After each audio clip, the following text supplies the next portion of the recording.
যে হিন্দুসকলে দৰ্শন কৰিছে বুলি তেখেতক এনকাউণ্টাৰ নহ'ব নেকি?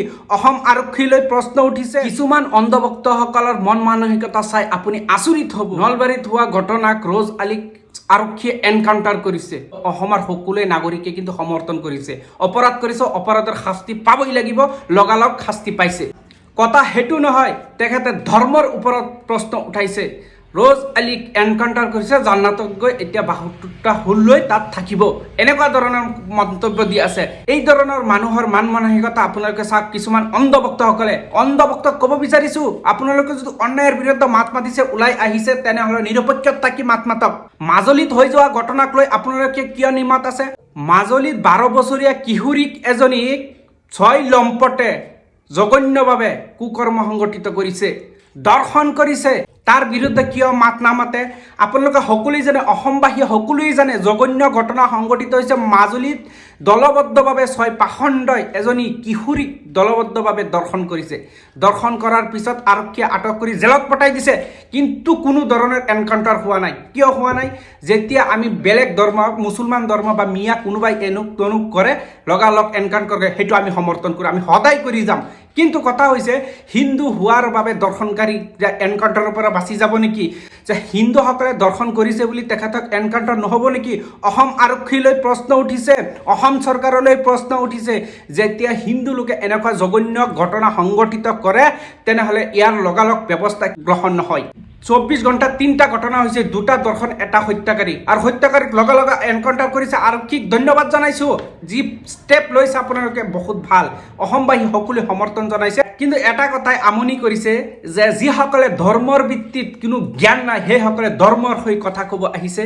ইছলাম ধৰ্ম আচলতে কি হয়, ইছলাম ধৰ্ম আপোনাক কি বুজাইছে, আপোনাক কি শিকাইছে, সেইবোৰ কথা আপোনাক জনাব লাগিব।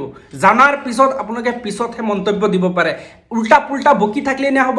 এইখন মুখ আছে বুলি যি ইচ্ছা তাকেই বকিব, তেনেকুৱা নহয়। ভাৰতবৰ্ষ এখন নিৰপেক্ষ দেশ। সকলো জাতি জনগোষ্ঠী, জাতি ধৰ্ম, বৰ্ণ নিৰ্বিশেষে সকলো মানুহে এই ভাৰতবৰ্ষত বসবাস কৰিছে, সকলোৱে সমান অধিকাৰ। যি অন্যায় কৰিছে তাক কঠোৰতকৈ কঠোৰ শাস্তি দিয়ক, তাতে ক'বলৈ নাই, তাতে কোনো আপত্তি নাই, দিয়ক। যি কঠোৰতকৈ কঠোৰ শাস্তি আছে আপোনালোকে দিব পাৰে। হিন্দু হওক, মুছলমানী হওক, শিখ হওক, ইছাই হওক, যিমান ধৰ্ম জাতি জনগোষ্ঠী আছে, সকলোৰ ওপৰত কঠোৰতকৈ কঠোৰ শাস্তি হ'ব লাগে। অপৰাধীক কেতিয়াও স্থান দিয়া কোনো প্ৰয়োজন নাই, লগালগ ব্যৱস্থা কৰিব লাগে। কিন্তু ধৰ্মৰ ভিত্তিত মানুহক টাৰ্গেট কৰি, জাতিক টাৰ্গেট কৰি আপোনালোকে কথা কোৱা, মানুহৰ মনত আঘাত দি কথা কোৱা, এই সাহসটো আপুনি ক'ৰ পৰা পাইছে? আপুনি হিন্দু হ'ব পাৰে, আপুনি হিন্দু হৈ হিন্দুৰ লগত কিয় বিৰোধিতা নকৰে? হিন্দু সমাজৰ ভিতৰত, হিন্দু ধৰ্মৰ ভিতৰত, হিন্দু ধৰ্মাৱলম্বীৰ মানুহৰ ভিতৰত জঘন্য ঘটনা হোৱা নাই নেকি?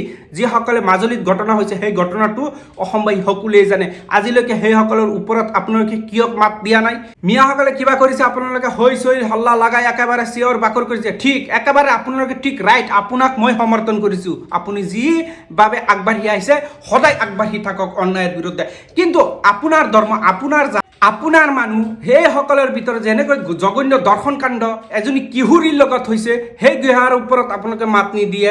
কেৱল মাত্ৰ মিয়া মিয়া মিয়া মিয়া কৈ চিঞৰি থাকে। মানে মিয়া কৈ আপোনালোকে ভাইৰেল হ'ব আহে, চিঞৰ বাখৰ কৰিব আহে। অন্যায় হৈছে, অন্যায়ৰ প্ৰতিবাদ কৰক নিৰপেক্ষভাৱে। কিন্তু আপোনালোকে জাত পাত, মিয়া পিয়া, মুছলমান, এইবিলাক শব্দ লগাই মানে বস্তুটো ষ্টেপ বাই ষ্টেপ কিয় কৰি দিয়ে? এই ছাপৰেট বস্তুটো কিয় কৰি দিয়ে? যদি প্ৰতিবাদ কৰিছে আপুনি নিৰপেক্ষভাৱে থাকক, হিন্দু মুছলমানৰ কথা নহয়। ইয়াত হৈছে অন্যায়কাৰী শাস্তি পাব লাগিব, এইটো হৈছে স্পষ্ট।